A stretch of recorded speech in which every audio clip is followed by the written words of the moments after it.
और दिन हो नया साल के और छोड़ा झमेला नैनी ताल के। अरे अलगे ही मस्ती होई हो गाँव में अपना भाई रे कमाल के। आवा खैला मुर्गा हो भैया पियला बियर। अरे हाँ हो भैया।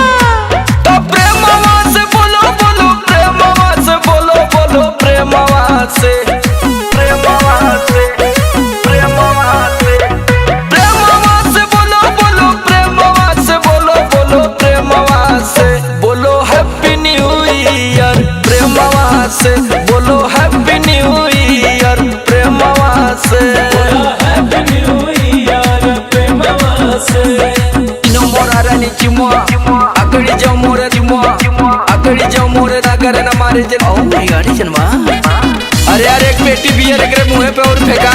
अरे यार साउथ का फिल्म देखा तो सरवार आती गई।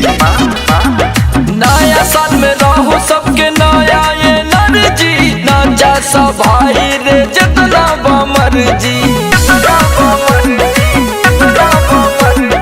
नया साल में रहो सबके नया ये नरजी नाचा सब भाई रे जितना बमर जी।